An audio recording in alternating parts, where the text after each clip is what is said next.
Hello दोस्तों, कैसे हैं आप लोग? अच्छे हैं दोस्तों मैं प्रदीप त्रिपाठी एमएसए के इस ट्रेनिंग सेशन में आप लोगों का स्वागत करता हूं।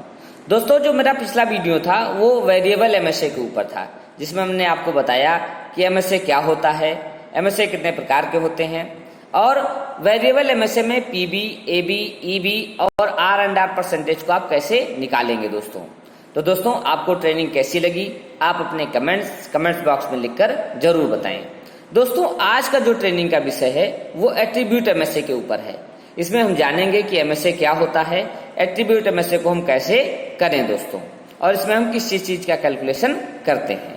तो दोस्तों, ट्रेनिंग स्टार्ट करने के पहले मेरा आप लोगों से निवेदन है कि जिन भाइयों ने मेरा चैनल अभी तक सब्सक्राइब नहीं किया है वो मेरे चैनल को सब्सक्राइब कर लें एवं बेल आइकन को दबाना ना भूलें, ताकि जो मेरे वीडियो से रिलेटेड लेटेस्ट अपडेट है वो आप लोगों तक पहुंचती रहे। तो आइए दोस्तों ट्रेनिंग स्टार्ट करते हैं।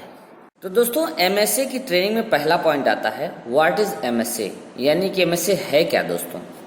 तो MSA is a statistical tool used to determine if a measurement system is capable of precise measurement.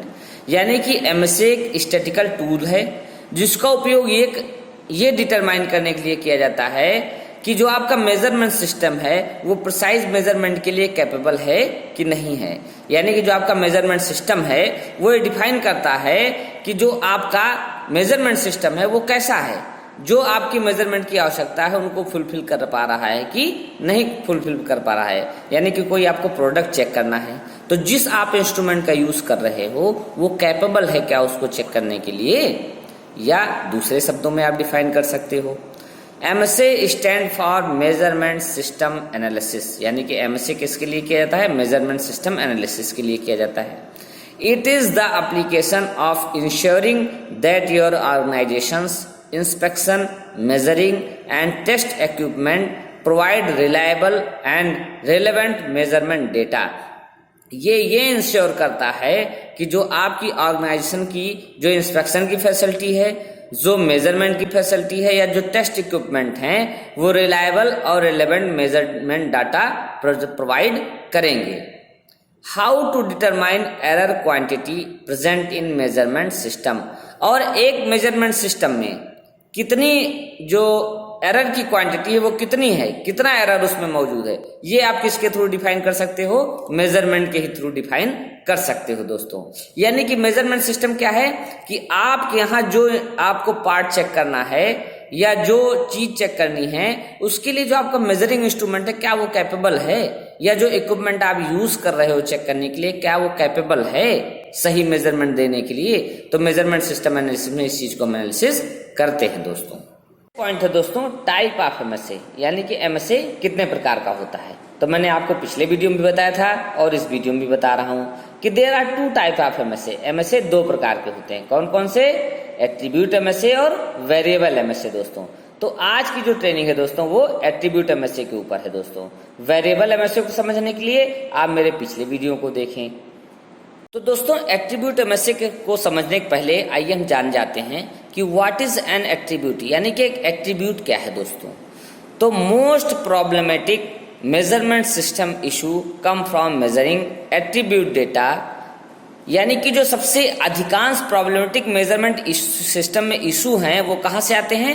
Attribute data को मेजर करने से आते हैं। क्यों आते हैं? That rely on human judgement, क्योंकि ये ह्यूमन जजमेंट पे डिपेंड करता है दोस्तों। जैसे कि as good bad pass fail, जैसे ये चीज पास है, ये चीज फेल है, ये चीज अच्छी है या बुरी है। यानी कि जो ज्यादातर इशू आते हैं वो कहां से आते हैं? एट्रीब्यूट डेटा के थ्रू आते हैं। This is because it is very difficult for all testers to apply the same operational definitions. इसलिए कि जो सभी टेस्टर्स हैं उनके लिए इस प्रकार की यानी कि सभी सेम प्रकार की ऑपरेशन डिफिनेशन देना काफी मुश्किल होता है कि क्या सही है और क्या what is good and what is bad, कि क्या सही है और क्या गलत है दोस्तों। यानी कि जो चीजें विजुअल देख के होती हैं उनको आप एक पैरामीटर के थ्रू या एक विजुअल अपीयरेंस के थ्रू ये बताना मुश्किल होता है कि ये चीजें अच्छी हैं और ये चीजें बुरी हैं दोस्तों। N attribute is a quality characteristics और फीचर ऑफ एन ऑब्जेक्ट। एक एट्रीब्यूट क्या होता है? एक क्वालिटी कैरेक्टरिस्टिक्स या फीचर होता है एक ऑब्जेक्ट का, यानी कि किसी एक ऑब्जेक्ट का, या ये क्वालिटी कैरेक्टरिस्टिक्स या फीचर्स होता है दोस्तों। फॉर एग्जाम्पल जैसे colour, shape, size and appearance, यानी कि कोई ऑब्जेक्ट है उसका क्या कलर है, क्या शेप है, क्या साइज है, ये सारी चीजें ही एट्रीब्यूट के अंतर्गत आती हैं दोस्तों नेक्स्ट पॉइंट है attribute gauge R and R, यानी कि attribute gauge R and R क्या होता है दोस्तों। तो when we are not getting any measurement value then the tool used for this kind of analysis is called attribute gauge R and R, यानी कि जब when we are not getting any measurement value, यानी कि जब हम कोई measurement value नहीं पाते हैं तो उस टाइम पे जो टूल यूज किया जाता है उस प्रकार के टूल को ही हम एट्रीब्यूट गेज एंड आर कहते हैं। यानी कि जहां कोई मेजरमेंट नहीं है, जहां एट्रीब्यूट यानी कि गुणों के आधार पर डिसीजन देना है, तो वो जो एनालिसिस की टेक्निक यूज की जाती है, जो टूल एनालिसिस के लिए यूज किया जाता है, उसी को हम गेज आर एंड आर कहते हैं दोस्तों। The R and R stand for repeatability and reproducibility. जो आर एंड आर है वो किसके लिए, उसको क्या कहते हैं, रिपीटेबिलिटी एंड रिप्रोड्यूसिबिलिटी कहते हैं दोस्तों। नेक्स्ट पॉइंट है दोस्तों procedure for conducting attribute MSA, यानी कि एट्रीब्यूट एमएसए को कंडक्ट करने के क्या तरीके हैं दोस्तों। To evaluate product feature and make accept oblique reject decisions, इसका क्या उपयोग किया जाता है, इसको किस लिए एवेल्युएट किया जाता है, एक्सेप्ट और रिजेक्ट डिसीजन को बनाने के लिए, डिसीजन को करने के लिए दोस्तों। Mandatory criteria for establishment and use of operational definition include, जो मैंडेटरी क्राइटेरिया एस्टेब्लिशमेंट के लिए है या यूज ऑफ ऑपरेशन के लिए, उनकी कौन कौन सी डिफिनेशन है वो इसमें सम्मिलित हैं। जैसे नंबर 1 है क्राइटेरिया। क्राइटेरिया क्या होता है, criteria that can be applied to an object. Criteria क्या है, जो एक ऑब्जेक्ट पर अप्लाई किया जाता है या एक ग्रुप ऑफ ऑब्जेक्ट पर अप्लाई किया जाता है। विच प्रिस्क्राइब, जो प्रिस्क्राइब करता है that what is acceptable and what is unacceptable, कि क्या एक्सेप्टेबल है और क्या अनएक्सेप्टेबल है। यानी कि एक्सेप्टेबल और अनएक्सेप्टेबल करने के लिए जो चीजें अप्लाई की जाती हैं दैट इज कॉल्ड क्राइटेरिया, वो क्राइटेरिया होता है।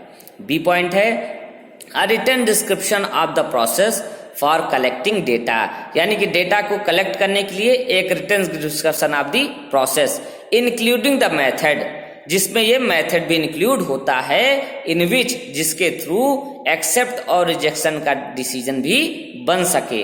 यानी कि एक प्रोसेस डिफाइन किया जाता है जिससे हम एक्सेप्टेशन और रिजेक्शन का डिसीजन भी बना सकें दोस्तों। सी पॉइंट है review the accept and reject criteria with people who will do the inspection to ensure that the requirements are understood। एक लोगों का एक समूह बनाते हैं जो एक्सेप्टेंस और क्राइटेरिया को, जो रिजेक्शन का क्राइटेरिया, उसको क्या करते हैं, रिव्यू करते हैं और इंस्पेक्शन करते हैं और ये निश्चित करते हैं कि जो रिक्वायरमेंट है वो समझ में आ गई है। यानी कि किसी प्रोडक्ट या जो मेजरमेंट की जो रिक्वायरमेंट है उसको एक्सेप्टेशन और रिजेक्शन को रिव्यू करना और ये इंश्योर करना कि सारी रिक्वायरमेंट आपकी अंडरस्टेबल है दोस्तों। नेक्स्ट पॉइंट है दोस्तों procedure for conducting attribute MSA, यानी कि एट्रीब्यूट एमएसए को कंडक्ट करने का क्या प्रोसीजर है। तो इसमें एक एक स्टेप बाय मैं आपको स्टेप बताऊंगा कि आपको कैसे कैसे एट्रीब्यूट एमएसए को करना है दोस्तों। तो पहला पॉइंट है select at least 20 part to be evaluated during the study, यानी कि आपको क्या करना है, कम से कम 20 पार्ट आपको लेने हैं दोस्तों। दूसरा है at least 5 of the part should be defective in some way, जो आप 20 पार्ट लिए उनमें से कम 5 पार्ट आपके डिफेक्टिव होने चाहिए दोस्तों। If larger sample size are used, यदि आप 20 से अधिक का सैंपल यूज कर रहे हो, इंक्लूड एटलीस्ट 20% डिफेक्टिव पार्ट, तो आप उसमें क्या करोगे, कम से कम 20%, 25% डिफेक्टिव पार्ट आपको यूज करना है दोस्तों। Care should be taken when selecting defective part, जब आप डिफेक्टिव पार्ट ले रहे हो तो आपको थोड़ा केयर यानी कि ध्यान देने की जरूरत है दोस्तों। If possible select part which are slightly beyond the specification limit, तो आपको उस समय क्या ध्यान देने की जरूरत है कि आप ऐसे पार्ट लो जो थोड़ा सा स्पेसिफिकेशन लिमिट के बियॉन्ड हो, यानी कि लेस, आपको कम पता चले कि रिजेक्ट है कि नहीं रिजेक्ट है। और एक्सेप्टेंस स्टैंडर्ड या एक्सेप्टेंस जो आपका स्टैंडर्ड है उससे थोड़ा सा ही वो अप एंड डाउन हो दोस्तों। Label each part with proper identification, जो भी आप पार्ट ले रहे हो उसको आप प्रॉपर आइडेंटिफिकेशन उसको करोगे दोस्तों। नेक्स्ट पॉइंट है 3 inspector will evaluate each part thrice, यानी कि 3 ट्रायल। जो 3 इंस्पेक्टर हैं वो हर पार्ट का ट्रायल कितनी बार करेंगे? 3 बार करेंगे दोस्तों। नेक्स्ट पॉइंट है अ 4th person should record the data, और एक चौथा आदमी होगा जो उस डेटा को रिकॉर्ड करेगा कि ये सही कर रहा है कि गलत कर रहा है। Note down the observation in the form of 1 और 0, 1 is okay and 0 is not okay. और जो डेटा कलेक्ट करेगा चौथा पर्सन वो किस फॉर्म में करेगा? 1 और 0 के फॉर्म में, यानी कि 1 मतलब ओके है और 0 मतलब नॉट ओके है दोस्तों। नेक्स्ट है the order of inspection should be randomised after each group of inspection to minimise the risk that the inspector will remember, यानी कि जो द ऑर्डर ऑफ इंस्पेक्शन जो है वो रैंडम वाला होगा, यानी कि एक के बाद एक उसी को आपको करना है। और ये ध्यान देना है will remember previous acceptance decision, और ये ध्यान देना है कि इंस्पेक्टर जो उस पर कम जो डिसीजन ले रहा है वो उसको पता ना चले। The inspector must work independently and can not discuss their accept reject decision with each other. और जो इंस्पेक्टर चेक कर रहे हैं ध्यान देना है आपको कि वो एक दूसरे से डिस्कस मत करें कि क्या रिजेक्ट था और क्या ओके था दोस्तों। यानी कि आपको सबसे पहले क्या करना है? 20 पार्ट लेने हैं, फिर उसमें 5 से 10 पार्ट आपको एनजी डालने हैं। फिर क्या करना है आपको? जो आप रिजेक्ट पार्ट या ओके पार्ट लिए हो उन पे एक आपको अपना आइडेंटिफिकेशन कर लेना है। फिर 3 इंस्पेक्टर को लेना है और उनसे 3-3 बार ट्रायल करवाना है। और हर पार्ट जैसे आपने 20 पार्ट लिया तो उसका 3 बार आपको रैंडम बेसिस पे ट्रायल करवाना है। और ऐसा करना है कि एक दूसरे के इंस्पेक्टर जो इंस्पेक्ट किए हैं वो बता ना पाए। और जो डाटा आता है उसको आप 1 और 0 के फॉर्म में नोट करोगे। 1 मतलब ओके और 0 मतलब नॉट ओके दोस्तों। ओके दोस्तों, इस स्लाइड में दोस्तों मैंने आपको एक जर्नल एग्जाम्पल दिखाया है कि हमने 20 पार्ट लिए हैं और उसको हमने एक रिकॉर्डिंग के थ्रू दिखाया है। यानी कि ए यानी कि 3 अप्रेजर हैं, ए बी और सी। ए का 3 ट्रायल, बी का 3 ट्रायल और सी का 3 ट्रायल। देखिए हमने इसमें 1 1 1 1 1 0 0 0 इससे इंडिकेशन किया है, जैसा मैंने आपको पिछली स्लाइड में दिखाया है। और इस स्लाइड में मैंने आपको कॉर्नर में दिखाया है कि 0 मतलब नॉट ओके और 1 मतलब ओके। तो इस प्रकार से जो भी इंस्पेक्टर ने चेक किया था वो सारा डाटा हमने रिकॉर्ड कर लिया दोस्तों। नेक्स्ट पॉइंट है दोस्तों type of error in man attribute MSA, यानी कि एट्रीब्यूट एमएसए में कितने प्रकार की एरर आती हैं दोस्तों। तो टाइप 1 एरर क्या है दोस्तों? When a good part is rejected, यानी कि जो एक आपका सही पार्ट था, जो गुड पार्ट था, उसको इंस्पेक्टर ने क्या किया? रिजेक्ट कर दिया। टाइप 1 एरर इंक्रीज, जो टाइप 1 की एरर है वो क्या बढ़ाती है दोस्तों? मैन्युफैक्चरिंग कॉस्ट बढ़ाती है। किस फॉर्म में बढ़ाती है? Incremental labour and material expense are necessary to be reinspect, repair और डिस्पोज द सस्पेक्ट पार्ट। यानी कि जो आपकी मैन्युफैक्चरिंग कॉस्ट है वो कैसे बढ़ेगी? पार्ट को आपको बनाना पड़ेगा, मटेरियल एक्सपेंस होगा किसमें? रीइंस्पेक्ट करने में, रिपेयर करने में और सस्पेक्ट पार्ट को डिस्पोज करने में दोस्तों। Type 1 error are also called as producer's risk और अल्फा एरर्स। टाइप 1 की एरर को हम क्या नाम देते हैं? प्रोड्यूसर्स रिस्क या अल्फा एरर के नाम से भी इसको जानते हैं दोस्तों। दूसरी जो एरर है वो किस टाइप की है? Type 2 error when a bad part is accepted, यानी कि जब आपका एक गलत पार्ट था वो इंस्पेक्टर ने एक्सेप्ट कर लिया, यानी कि उसको ओके कर दिया। टाइप 2 एरर्स में अकर, टाइप 2 एरर कब हो सकती है? Perhaps the inspector was poorly trained और रश्ड थ्रू द इंस्पेक्शन। ये कब होगा? जब आपका जो इंस्पेक्टर है वो पुअरली ट्रेन्ड है, यानी कि उसको ट्रेनिंग नहीं मिली है। Through the inspection and invertedly overlooked a small defect on the part, या वो जो स्मॉल डिफेक्ट है उसको पार्ट पर कैच नहीं कर पा रहा है, तब इस प्रकार की प्रॉब्लम आपकी जनरेट होगी। व्हेन टाइप 2 प्रॉब्लम अकर, यानी कि टाइप 2 एरर कब अकर होती है? Defect slip through the containment and are shipped to the customer, जब डिफेक्ट जो है वो कस्टमर इन पे पहुंच जाता है तब आपकी इस प्रकार की प्रॉब्लम जनरेट होती है। Because type 2 error put the customer at risk for receiving defect. क्यों? क्योंकि जो टाइप 2 की एरर है वो क्या करती है, कस्टमर के लिए रिस्क पैदा करती है। कस्टमर में रेज्ड द कंप्लेन, कस्टमर अगर उस प्रकार की प्रॉब्लम को पाएगा तो आपकी कस्टमर प्रॉब्लम रेज कर सकता है। Type 2 error are sometimes called as customers risk या कंज्यूमर्स रिस्क। टाइप 2 एरर को हम कभी कभी कंज्यूमर रिस्क के नाम से भी जानते हैं। Type 2 error are also called as beta errors. Type 2 जो प्रॉब्लम है उसको हम बीटा एरर के नाम से भी जानते हैं। तो इस प्रकार हमने जाना कि जो एट्रीब्यूट एमएसए में है वो दो प्रकार की एरर हो सकती है। एक कौन सी, जब आप एक गुड पार्ट को एक रिजेक्ट पार्ट बता देते हो यानी कि रिजेक्ट कर देते हो, और दूसरी जब आप रिजेक्ट पार्ट या बैड पार्ट को ओके कर देते हो। तो ये दोनों प्रकार की प्रॉब्लम एट्रीब्यूट एमएसए में आती है दोस्तों। नेक्स्ट पॉइंट है दोस्तों, analysis technique attribute gauge study, यानी कि जो एनालिसिस करने की जो टेक्निक है वो कौन कौन सी एट्रीब्यूट एमएसए में यूज की जाती है। तो पहला पॉइंट है व्हाट इज इफेक्टिवनेस। इफेक्टिवनेस क्या है दोस्तों? The effectiveness of an inspection process correct call. जो इफेक्टिवनेस है वो क्या है, किसी इंस्पेक्शन प्रोसेस की करेक्ट कॉल है, यानी कि जो करेक्ट कॉल है उसको हम इफेक्टिवनेस कहते हैं। Correct call the number of times of which the operator identify a good sample as a good one। यानी कि करेक्ट कॉल क्या है, द नंबर ऑफ टाइम्स, जितनी बार इंस्पेक्टर गुड सैंपल को गुड बताता है, यानी कि एक अच्छा पार्ट है तो उसको सही बता रहा है, अच्छा ही बता रहा है, दैट इज करेक्ट कॉल। तो दोस्तों इफेक्टिवनेस को हम कैसे मॉनिटर करते हैं, क्या फार्मूला है, the number of correct evaluations oblique number of total opportunities, यानी कि आपने कितनी बार सही पार्ट चेक किया और कितनी उसकी अपॉर्चुनिटी थी, इसको इससे कैलकुलेशन कर सकते हैं आप दोस्तों। नेक्स्ट पॉइंट है दोस्तों इसी में ही, what is false alarm.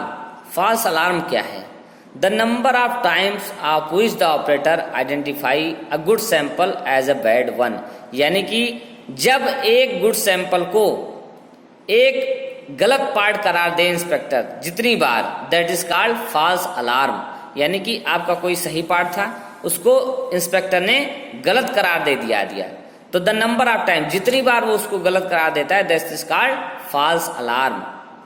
The probability of false alarm, जो प्रोबेबिलिटी है फॉल्स अलार्म की क्या है, also known as type 1 error. उसी को जैसा मैंने आपको पहले बताया वो टाइप 1 की एरर आएगी या प्रोड्यूसर्स रिस्क के नाम से भी जानते हैं। यानी कि फॉल्स अलार्म क्या है, जब आप एक सही सैंपल था यानी कि वो विजुअल देखने में ओके था और आपने उसको गलत करार दे दिया तो वो क्या कहलाएगा, फॉल्स अलार्म कहलाएगा। फार्मूला क्या है फॉल्स अलार्म को कैलकुलेट करने का, false alarm equal to number of false alarms divide by number of non defective item, यानी कि जितनी बार वो फॉल्स अलार्म हुआ ऑब्लिक जो नॉन डिफेक्टिव आइटम थे उससे डिवाइड करके आप इसको निकाल सकते हो दोस्तों। तो दोस्तों what is misrate. Misrate क्या है, a misrate is a defective item that is classified as non defective. एक मिस रेट क्या है कि जो डिफेक्टिव आइटम है उसको हम नॉन डिफेक्टिव आइटम में क्लासिफाइड कर दें तो वो हमारा क्या कहलाता है, मिस रेट कहलाता है। Miss rate the number of item of which the operators identify a bad sample as a good one, यानी कि एक जो बैड सैंपल, एक सही सैंपल था उसको बैड सैंपल में उसने कन्वर्ट कर दिया तो क्या होगा, आपका मिस रेट कहलाएगा। The probability of a miss known as type 2 error, जो प्रोबेबिलिटी है उसको क्या कहते हैं, जो संभावना है मिस रेट की उसको क्या बोलते हैं, टाइप 2 एरर बोलते हैं। यानी कि एक बैड सैंपल था और उसको सही करार दे दिया। तो दोस्तों मिस रेट को कैलकुलेशन करने का क्या फार्मूला है, number of Mrs oblique number of defective item, यानी कि जितनी बार आपने गलतियां की वो डिवाइड बाय जितने डिफेक्टिव आइटम थे उससे आप इसको डिवाइड करके आप मिस रेट को निकाल सकते हो दोस्तों। नेक्स्ट पॉइंट है दोस्तों एक्सेप्टेबिलिटी क्राइटेरिया, यानी कि एक्सेप्टेबिलिटी क्राइटेरिया क्या है दोस्तों, if all measurement result agree, यदि सारे जो मेजरमेंट किए गए रिजल्ट हैं वो एग्री हैं, सहमत तौर पे हैं, द गेज इज एक्सेप्टेबल, तब आपका जो गेज है वो एक्सेप्टेबल है। If the measurement result do not agree, यानी कि जो मेजरमेंट लिया गया जो रिजल्ट है वो एग्री नहीं है, the gauge can not be accepted, तब वो गेज आपका एक्सेप्ट नहीं हो सकता।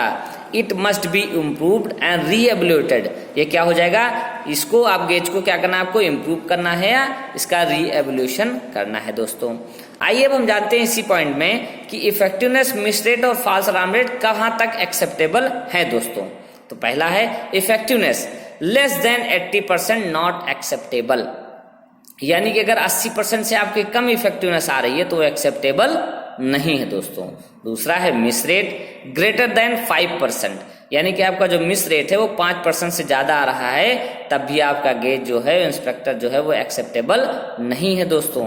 तीसरा है false alarm rate greater than 10%, यानी कि आपका फॉल्स अलार्म रेट भी अगर 10% से ज्यादा है तब भी आपका गेज, तब भी आपका इंस्पेक्टर वैलिड नहीं है दोस्तों।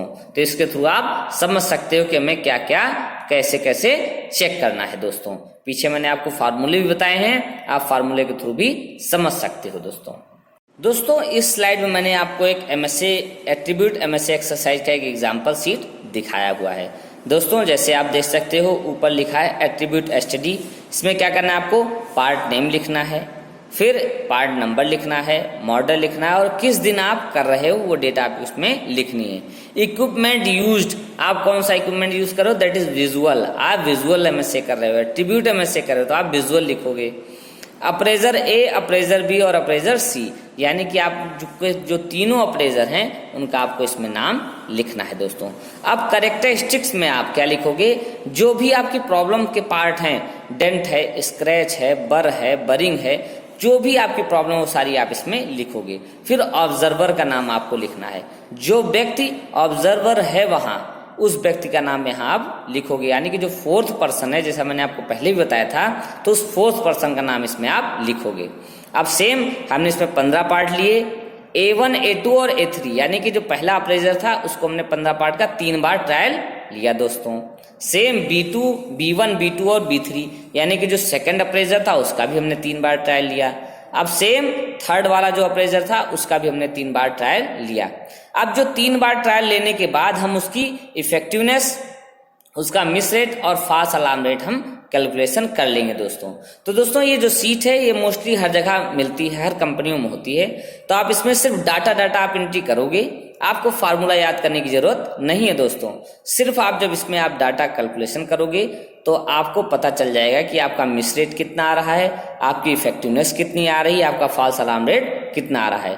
तो जो मैंने पिछली स्लाइड में आपको दिखाया था वो एक्सेप्टेंस क्राइटेरिया के थ्रू आप समझ जाओगे कि हमारा ये एमएसए कैपेबल है कि नहीं है, हमारे कहाँ कमियां हैं, इंस्ट्रूमेंट मतलब जो इंस्पेक्टर है उसमें कमी है या उसको कैसे यूटिलाइज करना है दोस्तों। यानी कि उसको ट्रेनिंग देंगे, अगर कहीं कोई दिक्कत आ रही है तो उसको आप ट्रेनिंग के थ्रू इम्प्रूवमेंट कर सकते हो दोस्तों। तो दोस्तों इस फॉर्मेट के थ्रू आप एट्रीब्यूट एमएसए को फिल कर सकते हो और एट्रीब्यूट एमएसए को समझ सकते हो दोस्तों। नेक्स्ट पॉइंट है दोस्तों एट्रीब्यूट एमएसए स्टडी कंक्लूजन्स, यानी कि हम कंक्लूजन निकाल लेते हैं एट्रीब्यूट एमएसए स्टडी का दोस्तों। पहला पॉइंट है if any of the decision disagree the measurement system में नीड इम्प्रूवमेंट, यानी कि यदि कोई डिसीजन ऐसा जो डिसएग्री है, जो मैंने आपको पिछले फॉर्मेट में बताया था कि आपका इफेक्टिवनेस कितना होना चाहिए, मिस अलार्म रेट कितना होना चाहिए, मिस रेट क्या होना चाहिए, फॉल्स अलार्म रेट क्या होना चाहिए, अगर उनमें से कोई डिसीजन डिसएग्री है देन आपको इम्प्रूवमेंट की जरूरत है दोस्तों। सेकंड नेक्स्ट पॉइंट है improvements action include, improvement action में क्या क्या होगा इंक्लूड, रिवर्किंग द गेज, जो आपका गेज है वो आपको क्या करना है, रिवर्क करवाना है। रीट्रेनिंग द इंस्पेक्टर, इंस्पेक्टर को आपको रिट्रेनिंग देनी है। Clarifying the accept oblique reject criteria, जो एक्सेप्टेंस और रिजेक्शन का जो क्राइटेरिया है उसको क्लेरिफाई करने की जरूरत है। नेक्स्ट पॉइंट है एडिंग मोर लाइटिंग, यानी कि और भी अधिक आपको लाइटिंग वगैरह ऐड करनी है दोस्तों। नेक्स्ट पॉइंट है after implementing the improvement action repeat the study, आपको क्या करना है, जो मैंने ऊपर बताया ये सारे पॉइंट, जब आपने डिसएग्री था आपका तो आपने सारे एक्शन ले लिए, अब आपको क्या करना है रिपीट, सारे आप जो एक्शन लिए फिर आपको रिपीट स्टडी करनी है आपको, यानी कि दोबारा से फिर आपको स्टडी करनी है। If the error can't be eliminated, यदि एरर एलिमिनेटेड नहीं होती है must take appropriate corrective action, तो आपको करेक्टिव एक्शन लेना पड़ेगा दोस्तों। Such as switching to a new measurement system, जैसे आपको एक नया मेजरमेंट सिस्टम इंक्लूड करना पड़ेगा। एडिंग रिडक्टेंट इंस्पेक्टर, एक इंस्पेक्टर आपको ऐड करने पड़ेंगे। और conducting a more extensive study, या आपको अधिक ट्रेनिंग उनको देनी पड़ेगी दोस्तों। तो इनके थ्रू आप एक एक्टिवेट एमएससी को आप पा सकते हो यदि आपके अंदर या कोई आपके एमएससी में कोई प्रॉब्लम होती है दोस्तों। तो ये इसका कंक्लूजन था दोस्तों। तो दोस्तों आज एट्रीब्यूट एमएससी की ट्रेनिंग आपको कैसी लगी, आप अपने कमेंट्स बॉक्स में लिखकर जरूर बताएं। दोस्तों आज की ट्रेनिंग के साथ ही मैंने जो एपीक्यूपी के 5 कोर टूल थे उनके बारे में मैंने सारी ट्रेनिंग दे दी दोस्तों। तो दोस्तों आपको ट्रेनिंग सारी कैसी लगी, आप अपने कमेंट्स बॉक्स में लिखकर जरूर बताएं। दोस्तों जिन भाइयों ने मेरा चैनल अभी तक सब्सक्राइब नहीं किया है उनसे मेरा निवेदन है कि आप मेरे चैनल को सब्सक्राइब कर लें एवं बेल आइकन को दबाना ना भूलें। साथ ही साथ दोस्तों अगर आपको वीडियो अच्छी लग रही है तो आप अपने दोस्तों को भी बताएं और उनसे भी सब्सक्राइब करवाएं दोस्तों चैनल। थैंक यू दोस्तों।